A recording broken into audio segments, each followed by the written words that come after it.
At 35,000 feet, a woman tries to humiliate a quiet passenger on a private jet, only to discover the man who owns the aircraft has been listening to every word. At 35,000 feet above the earth, silence feels different. It is not the noisy quiet of a crowded airport. It is thick, controlled, expensive. Inside the private jet, every surface whispers luxury. Polished wood gleaming under soft golden lights, cream leather seats stitched with precision, crystal glasses resting untouched beside folded linen napkins. Even the air smells curated, faintly sweet, almost sterile. Nothing here is accidental. And in seat 2B, Eva sits like she owns the sky. Once the flawless face of Chanel campaigns, she carries herself the way models are trained to, chin slightly raised, shoulders relaxed but alert, eyes scanning without appearing to move. Her beauty is sculpted, disciplined, controlled. But it is not her face that dominates the space. It is the bag. A deep caramel Hermès Birkin, rumored to cost more than $20,000, rests upright on the seat beside her. Not on the floor, not tucked away. It occupies the space like a silent bodyguard. She places it carefully, angled just enough to block half the empty seat next to her. A barrier, a message.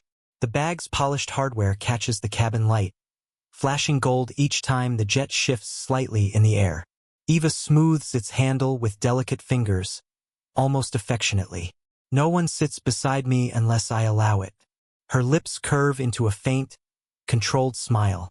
Across the aisle, a flight attendant glances briefly, then looks away. In this world, status is rarely questioned, it is observed. Outside the oval window, clouds stretch endlessly, soft and white like a dream. But inside, the atmosphere is sharper. There is hierarchy even at this altitude.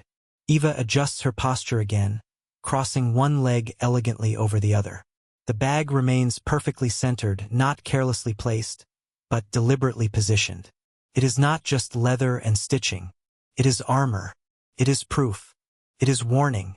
Who dares to challenge a woman who carries her worth in gold-plated locks? She exhales slowly, checking her reflection in the dark window. The woman staring back is flawless, untouchable. Or so she believes. The engines hum steadily beneath the cabin floor. The aircraft moves smoothly, confidently, like it answers to no one.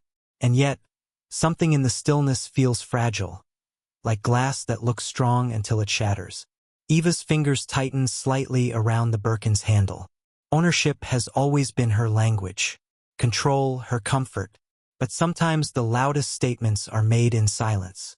And sometimes the smallest gesture, like placing a bag on a seat, says everything about who we think we are. Because in the end, luxury can decorate power, but it cannot create it. The cabin door opens with a soft mechanical sigh. A new presence steps inside. She does not arrive with perfume that announces her. She does not carry labels like trophies. Ebony walks in wearing a simple navy dress, tailored but quiet. Her heels make a gentle rhythm against the polished floor, steady, unhurried. She pauses briefly to thank the flight attendant with a warm smile. Not the rehearsed smile of someone performing status, but the calm expression of someone who belongs wherever she stands. Her eyes move across the cabin once. Then she walks toward seat 2B. Eva notices her immediately. There is a shift in the air, subtle but sharp. Eva's gaze travels from Ebony's natural hair pulled back neatly, to her understated handbag, to her calm posture. Nothing about Ebony screams wealth. Nothing about her begs for attention. And somehow that unsettles the room. Ebony stops beside seat 2B. "Excuse me," she says gently, her voice soft but clear. "I believe this is my seat." Her tone carries no apology, only fact. Eva does not look up at first. She adjusts the golden clasp of her Hermès Birkin as if polishing a crown. Finally, she lifts her eyes. There is a smile on her lips, but it is thin. "Oh," Eva replies smoothly, glancing at the seat beside her as though surprised it exists. "I'm sure there must be other seating arrangements toward the back." The words are wrapped in silk, polite, polished, but underneath there is steel. The back. on a private jet with assigned seats. Ebony's expression does not change. She simply holds out her boarding pass, placing it gently on the armrest between them. "Seat 2B, she repeats calmly. For a brief moment, silence presses in around them. The hum of the engines grows louder, or perhaps it only feels that way. Eva tilts her head slightly. Her eyes scan Ebony again, assessing, measuring, deciding. She doesn't look like she belongs here. The thought flickers across Eva's face before she can fully hide it. She lets out a soft laugh. "These flights can be confusing," she adds sweetly. "Some guests prefer more privacy." A quiet insult, carefully disguised as concern. But Ebony does not flinch. She does not raise her voice. She does not defend herself. Instead, she places one hand lightly on the handle of the Birkin occupying her seat. Not aggressively, not rudely, simply claiming space. "Privacy is important," Ebony says gently. "So is respect." Her eyes meet Eva's fully now. Steady, grounded, unshaken. Who truly fits in a room, the one wearing status or the one carrying certainty? The cabin feels smaller suddenly, tighter. Eva's fingers stiffen around the bag, but for the first time, she hesitates. Because confidence that needs to prove itself is loud, and confidence that does not is powerful. And sometimes the quietest woman in the room is the one who owns it. The air changes, not loudly, not violently, but in that controlled, velvet-lined cabin, tension begins to breathe. Eva adjusts slightly in her seat, crossing her legs again with deliberate elegance. Her voice remains soft, almost musical, but the edges are sharper now. "I really don't think this is necessary," she says lightly, as if discussing table settings at dinner. "Some passengers prefer discretion. It avoids discomfort." The word lingers. Discomfort. It sounds harmless. It sounds polite, but it lands heavy. The flight attendant steps closer, her posture professional but uncertain. She glances between the boarding pass in Ebony's hand and the designer bag occupying seat 2B. Her smile trembles just slightly. "Perhaps we can sort this out quickly," she offers, her tone cautious. Eva gives her a look. Subtle, practiced, commanding. The kind of look that once stopped entire production teams on a fashion set. The kind of look that says, "I am used to being accommodated." "You understand," Eva continues gently, her fingers smoothing the handle of her Hermes Birkin. "This flight was arranged with certain expectations. Expectations. Not rules. Not tickets. Expectations." Ebony feels the shift fully now. She has felt it before, in boardrooms where her voice was spoken over, in restaurants where reservations mysteriously disappeared, in rooms where she was measured before she was heard. Her grip tightens slightly on the boarding pass. For a fleeting second, a quiet thought slips through her mind. Is this worth it? The jet hums steadily, indifferent to human pride. Outside, the clouds stretch endlessly, soft and forgiving. Inside, the silence becomes a stage. Eva leans a fraction closer, lowering her voice. "I'm sure you don't want to make this awkward." The words are almost kind. Almost. But cruelty does not need volume. It only needs intention. The flight attendant shifts her weight. She knows the seating chart. She knows what is correct. Yet something invisible presses on her: reputation, wealth, influence. The invisible power of someone who looks like she belongs on magazine covers. And Ebony sees it. She sees the hesitation. She feels the familiar exhaustion rising in her chest, the tired calculation of whether dignity is worth the cost of confrontation. How many times must a woman prove she belongs in spaces she helped build?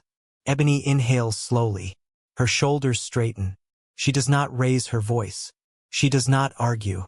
She simply looks at the flight attendant and says, calmly, "Seat 2B is mine." There is no anger in her tone. Only certainty. And in that certainty, something begins to shift. Because sometimes the most dangerous form of cruelty is the one that smiles. And sometimes the bravest thing a woman can do is refuse to move. The curtain at the front of the cabin moves. It is a small sound, the faint glide of fabric against a polished rail, but it slices through the tension like a blade. Footsteps follow, measured, unhurried, certain. A man steps out from the private suite at the front of the jet. Tall, composed, dressed not to impress, but to command. His presence does not shout. It settles. The temperature in the aircraft seems to drop by a degree. Conversations stop before they begin. Even the flight attendant straightens instinctively. Dutch White does not rush. He surveys the scene with quiet eyes that miss nothing. Eva's rigid posture, the Birkin blocking the seat, Ebony standing steady beside it. He already understands.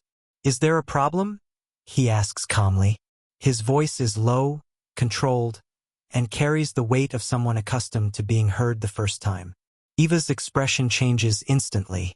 The sharpness softens into charm. She uncrosses her legs and offers a polished smile. "Oh, not at all," she says lightly. "Just a small confusion about seating." Dutch's gaze shifts to Ebony, then to the boarding pass still in her hand. "And the confusion is?" he asks. The flight attendant hesitates again, but this time her words come quickly. "Seat 2B is assigned to Ms. Ebony, sir." Silence. Dutch nods once. Then he turns his attention to the bag resting on the leather seat, the glossy caramel Hermes Birkin positioned like a crown on a throne. He looks at Eva. "Please move your bag." No anger. No raised voice. Just instruction. For a moment, Eva does not move. Her smile falters slightly. "I was simply ensuring privacy," she explains gently. Dutch's expression does not change. "This aircraft was arranged with respect for every passenger on board," he replies. "Seat 2B belongs to Ms. Ebony. There it is. Not negotiation. Not suggestion. Belongs." The word lands heavier than any insult spoken before. Eva's fingers tighten around the handle. "He wouldn't embarrass me in front of everyone, would he?" But Dutch is not looking at her with admiration. He is looking at her with expectation, the kind that does not bend. Slowly, deliberately, Eva lifts the Birkin from the seat and places it in her lap. The leather no longer looks like armor. It looks like an accessory. Ebony remains calm, her expression unreadable. She does not smile in victory. She does not gloat. She simply takes her seat. Dutch gives a small nod toward her, a gesture of acknowledgement, not performance. Then he turns back toward the private cabin, the curtain closing behind him with the same soft glide. But the air is different now, because power does not argue. It does not raise its voice. It simply speaks, and the room adjusts. And in that moment, everyone understands one thing. True authority does not need to humiliate to be heard. The memory returns like the shimmer of ocean light. Monaco. The air that night was warm and salted by the sea. Yachts lined the harbor like floating palaces, their lights reflecting in the dark water like scattered diamonds. Inside the grand ballroom overlooking the marina, crystal chandeliers sparkled above gowns stitched with fortune and tuxedos tailored to perfection. It was a charity gala. Wealth moved through the room like perfume. Expensive, visible, admired. Ebony had not come to be admired. She had come to support a children's foundation quietly, anonymously. Her dress was simple black silk. Her smile was polite. She blended into the gold and glitter without trying to compete. Then she heard it. A small gasp, sharp, frightened. Near one of the dessert tables, a young girl clutched her throat. Her face was turning red. Her breathing shallow, strained. Guests paused. They stared. But no one moved. The music continued. The conversation flowed around the child like water around a stone. Ebony felt it immediately, that instinct that rises faster than thought. Move. She was at the girl's side within seconds. "It's okay," Ebony whispered gently, kneeling down. "Stay with me." The child's lips were trembling. A tray of pastries sat nearby, crushed nuts scattered across the plate. "Allergy. Severe. Does she have an EpiPen?" Ebony asked urgently. The girl pointed weakly toward a small purse on a nearby chair. Ebony grabbed it, found the injector, and without hesitation administered it to the child's thigh. Her hands were steady, her voice calm. "Breathe, sweetheart. You're safe." The room felt frozen. Waiters stood still. Guests watched, uncertain whether to step forward or step away. What is wealth worth if it cannot bend down to save a child? Moments later, security rushed in. A man followed, tall, composed, but with panic in his eyes. Dutch White. He dropped to his knees beside them, his hand trembling as he touched the girl's face. "Daddy," she whispered weakly. Relief broke across him like a storm releasing rain. Medical staff arrived. The girl was stabilized. The crisis passed.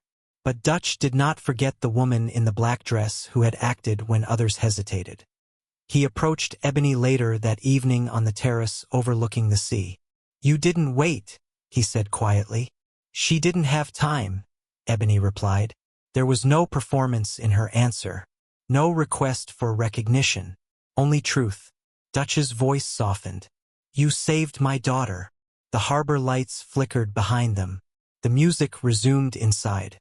But something deeper had shifted, because character reveals itself not in comfort, but in crisis. And that night in Monaco, while the elite walked past, one woman chose courage over applause. The cabin fell silent as Dutch White's voice cut through the hum of the engines. "Eva," he began, calm but firm, "this is my plane, my rules, and dignity here is not negotiable." Eva's perfectly composed facade flickered. Her fingers tightened around the Hermes bag, the gold clasp now a fragile symbol of imagined power. She opened her mouth, but the words died before leaving her lips. What is she thinking? Dutch's eyes seemed to pierce through the layers of pretense, through wealth, through ego. Does she believe money can shield cruelty? The flight attendant's hands trembled slightly as she closed the service cart. Guests glanced around nervously, sensing that something monumental was unfolding. Even the engines seemed to quiet in anticipation. Dutch stepped closer to Eva, his tone still measured, almost gentle, yet carrying the weight of unyielding authority. "I've flown the world," he said, "seen empires built on arrogance, on fear, and I've learned that wealth without character is nothing but an empty seat." Eva's cheeks flushed. She opened her mouth again, searching for a retort, but Dutch's gaze held her silent. He gestured to the bag. "Move it." The Hermes Birkin shifted reluctantly from the armrest. Eva's eyes darted around the cabin, as if pleading for support. There was none. The walls of her self-made fortress were crumbling. Dutch continued, voice steady, carrying over the hum of the cabin. "On this plane, kindness is the currency. Respect is the law. And anyone who cannot abide by that," he paused, letting the words hang, "will not fly with me." A soft shiver ran through the cabin. Even seasoned travelers could feel the air change. It was no longer a private jet. It had become a courtroom, a stage, and a revelation all at once. Then came the announcement from the cockpit.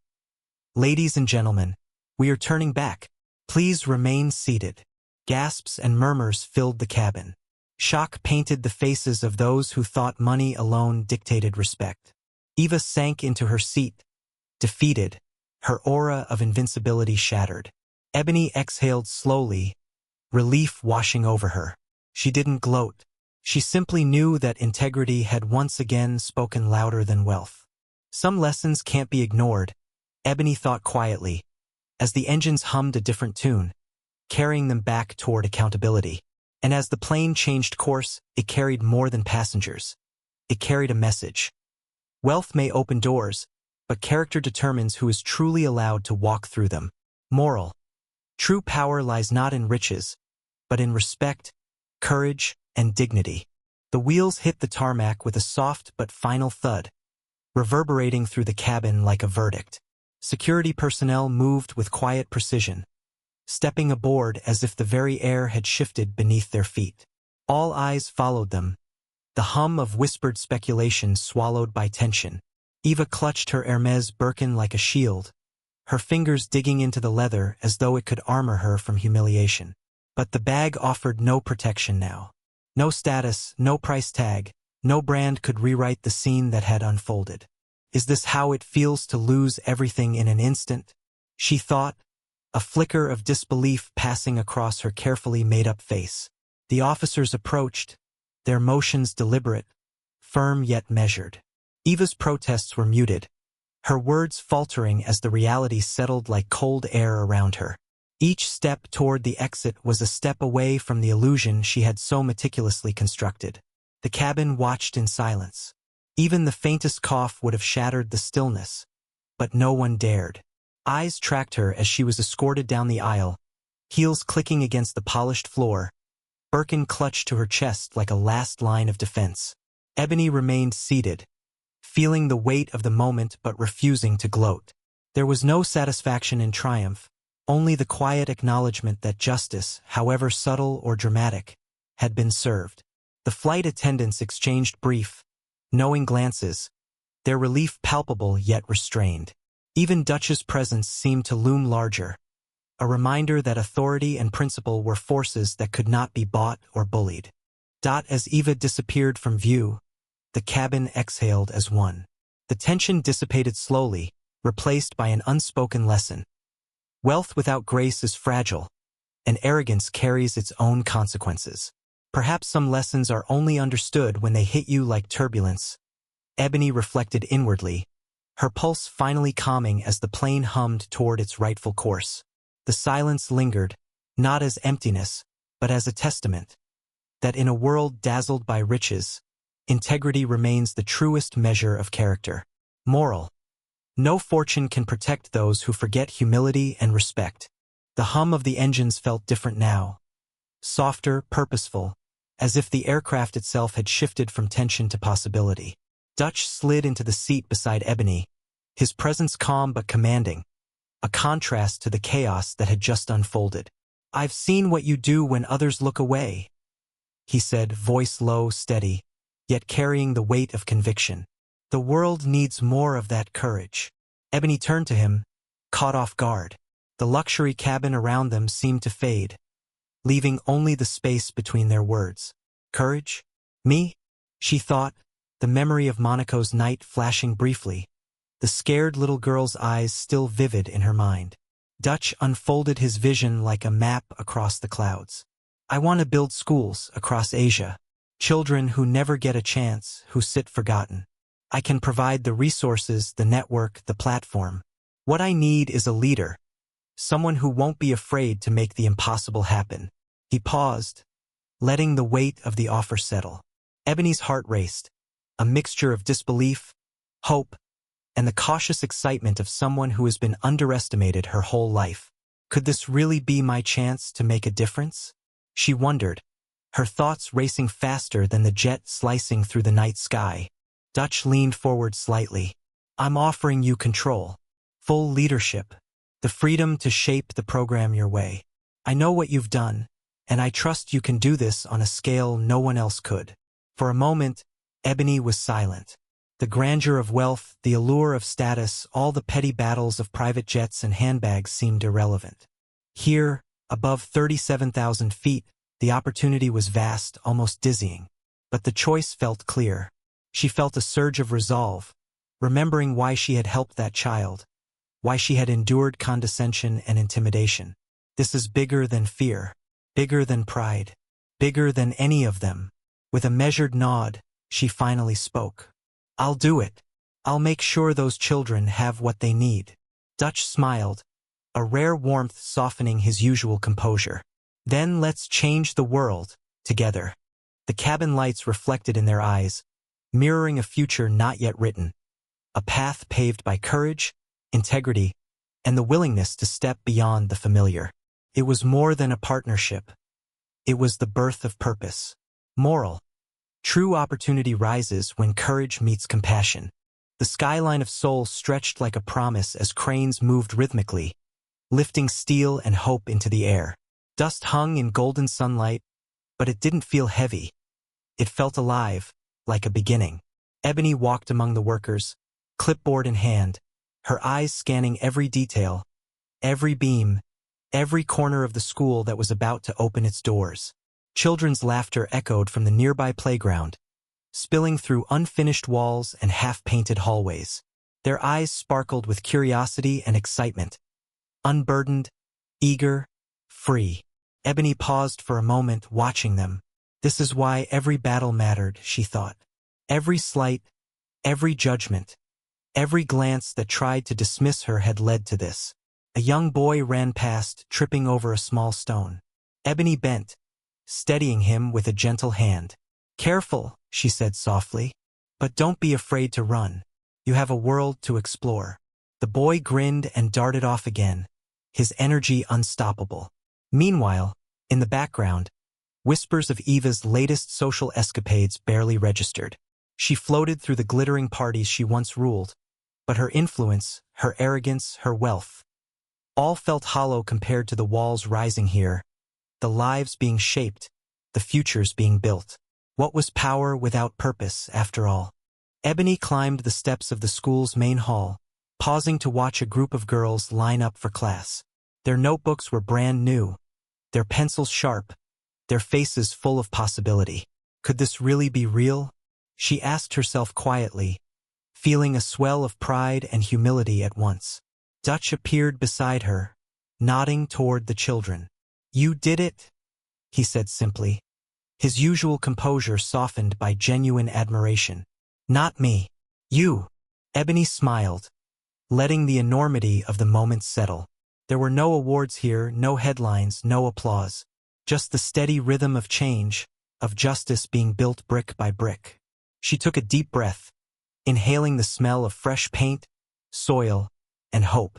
As the first bell rang, signaling the start of lessons, Ebony felt a weight lift and a responsibility deepen. This wasn't about fame, wealth, or recognition anymore. It was about legacy, one that would outlast any private jet, any handbag, any fleeting display of status. Moral: true power is measured by the lives you lift, not the wealth you flaunt.